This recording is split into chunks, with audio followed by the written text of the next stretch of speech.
Hey guys, how you doing? Welcome to the video. Welcome to my garage. I'm in the middle of making a video on the axles for Ratchet, and I've got myself a brand new 930 or Series 15 plunging CV, and I also have a brand new 930 or Series 15 non-plunging CV, and I figured it would be good if I did a quick separate video just showing the difference between the plunging and the non-plunging CVs. So I'm not an expert in CVs at all. As a matter of fact, this stuff's all actually quite new to me. But in the last 6 months, I've scoured the internet from the beginning to the end, trying to gather all the information I can on CV axles, plunging versus non-plunging. And I found there wasn't really a ton of information out there. So since I have these two right here, I'm going to tell you guys everything I know. There's going to be a lot missing because, like I said, I really don't have that much experience with these, but the information that I can give you, if you guys are interested in this, I think will really help a lot. So to start, what I'm going to do here is I'm just going to run through and point out differences between these two that I didn't realize even existed until I actually purchased them and had each of them in my hands. Now, like I said, both of these are made by RCV Performance. I'll put the part numbers of these in the description if you really want to look them up.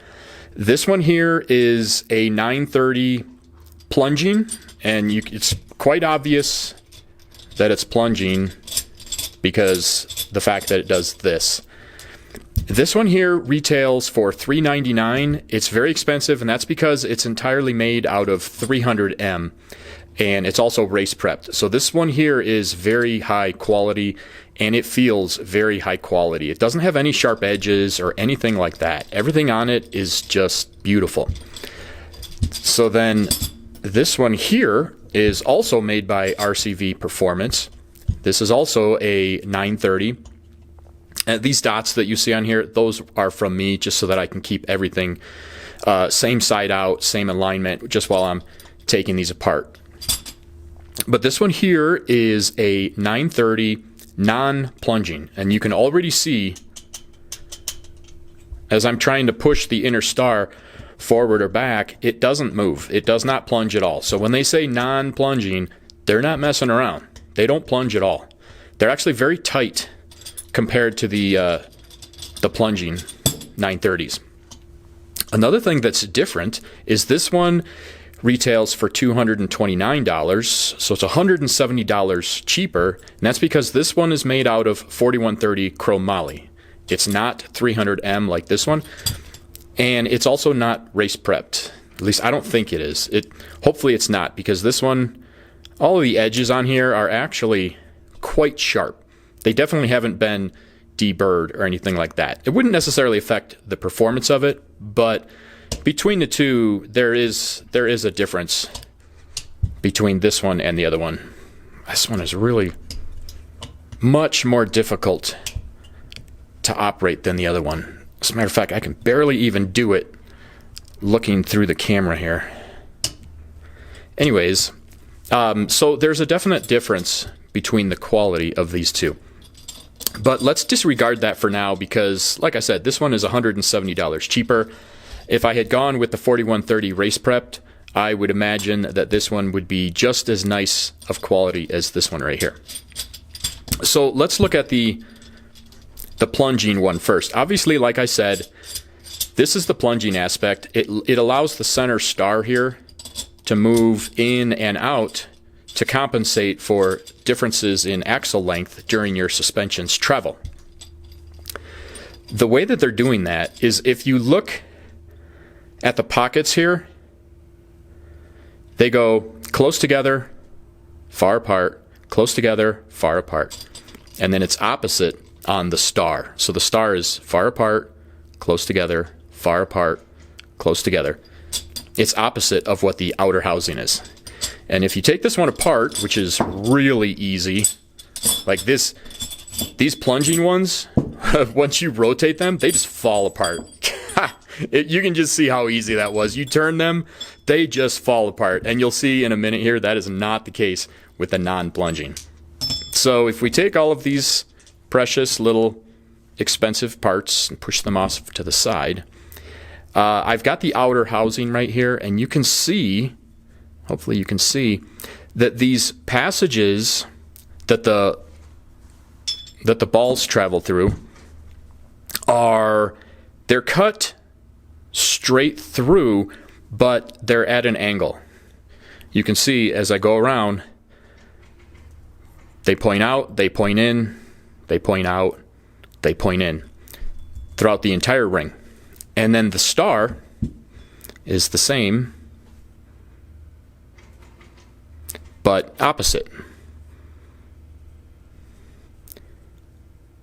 So again, they're cut straight through, but they're on an angle, and they go back and forth. You can see that. So what that does is, when this star is in here, and the balls are in there, because they're on those angles, it allows this piece to slide in and out, and it can slide until the balls get as close as they can be. So that's what stops it from sliding in and out. That also limits the articulation. A 930 plunging like this, they say you should be using it at about 22, 23, maybe 24 degrees. Everything I read says 28 is the absolute maximum. So on my suspension, I was going to set these up around 22 degrees. Now, I'm not going to put that together yet because I want to compare it with the other one. So I'm just going to push this off to the side. Now this one is a whole different ball of wax. This one, I'm going to take this apart right now, and it is a pain in the butt. So I'm sure I'm going to time lapse this.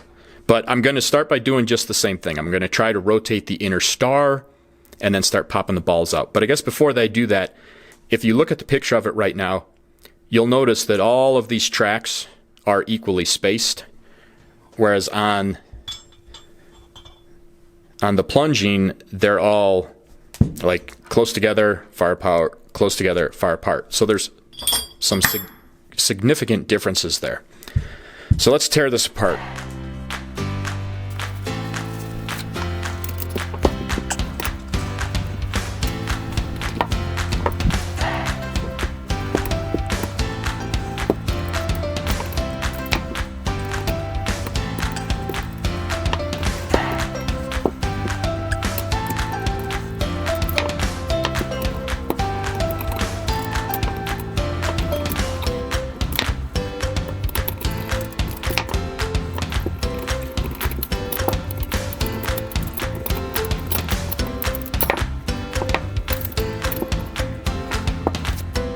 Okay, now I've got, this is the non-plunging taken apart, and what I want to show here, the difference, this remember is the plunging, and all of these tracks are straight but on an angle. You can see that. When you come over to the non-plunging, all of these are now radiused in a sense that they're cut through like on a radius this way. I don't know if you can see that in the camera, but they're straight. They're not angled like the plunging. The non-plunging here, they're cut straight, but they're on an arc. I'm sure you can't see that, but these cuts kind of curve in, and it's the same on the star. If you look at the star here, the cuts are all straight, whereas opposed to the plunging, they're on an angle.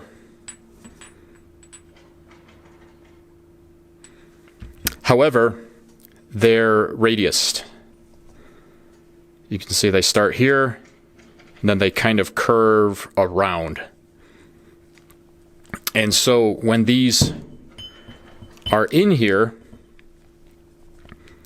they can't plunge in or out, because with all the balls in here, it captures itself, but it can rotate. So that's the real difference between a plunging and a non-plunging. Now, as far as the physics behind that, which one's stronger, blah, blah, blah, I don't know.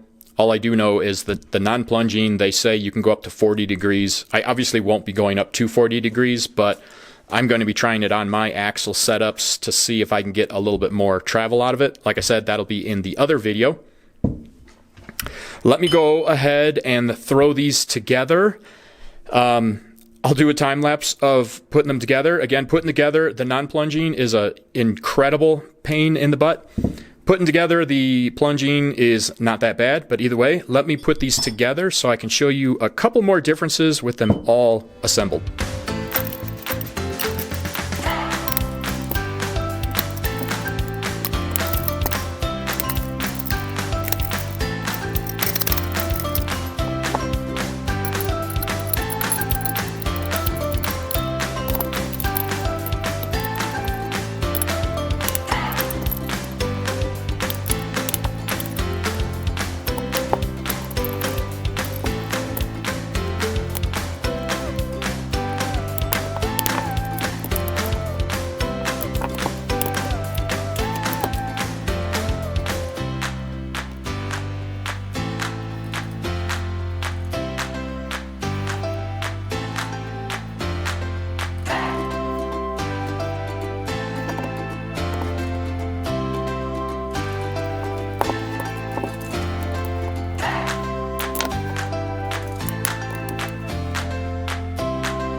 Okay, now we're back with both of them put together.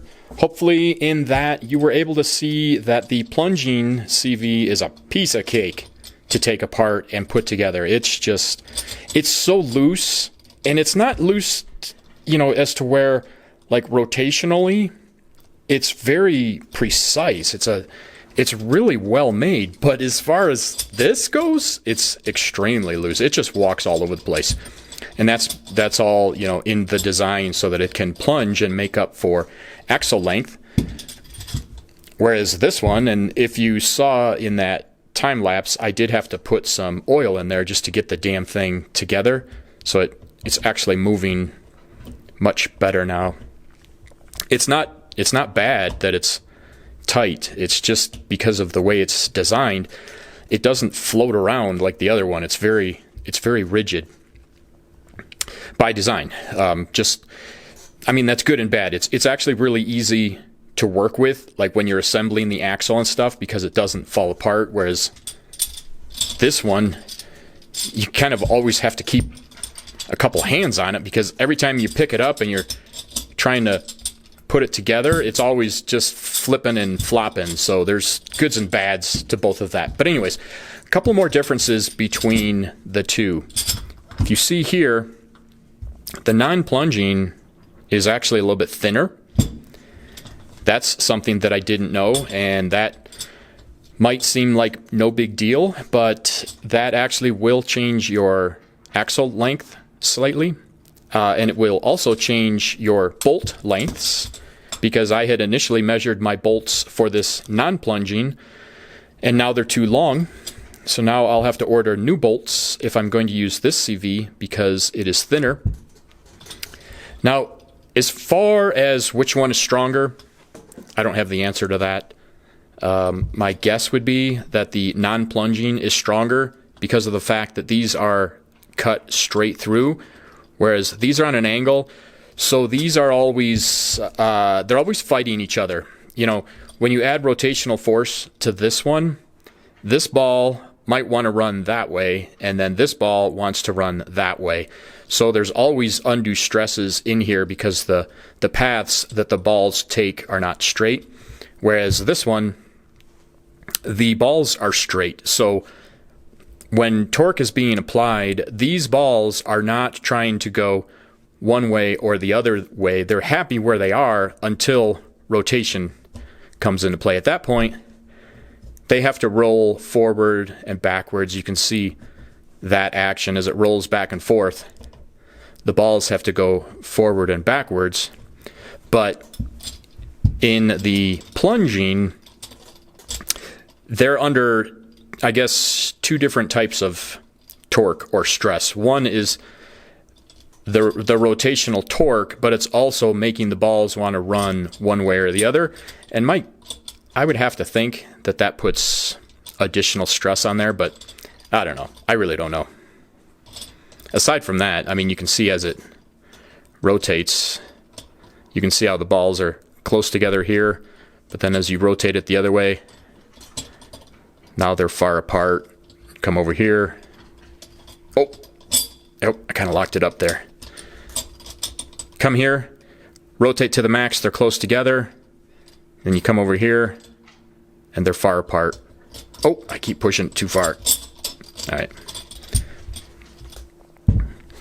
Anyways, those are the differences that I noticed. These are things that I didn't see online, and these are differences that I wasn't aware of until I actually had the CVs in my hot little hands. So don't let the fact that this one's a little bit more difficult to move around, that's just because, you know, when I'm making this video, I've got these as dry as I can make them just because I'm a bit of a princess and I don't want to be getting my hands all greasy while I'm showing you guys the differences between these two. Once this one is all packed up full of grease, I'm sure it's gonna move no problem. Even just with me putting a couple of drops of oil in there during the assembly, it's already way easier to move around. So that's it for this video, guys. Like I said, I'm just showing you some things that I realized when I had these puppies in my hot little hands. If you want to see more of an application of them, I'm actually making a video right now where I connect them up to this axle, like so, and then this axle is going in ratchet, which is right back there. And in that video, I'll have an application showing the different angles that they can do and kind of the pros and cons, at least with my application, the pros and cons to one or the other. But that's it for this video. Hope it's helping you guys with whatever you're working on, or at least entertaining you, and I hope to see you on another video. Thanks. Take care.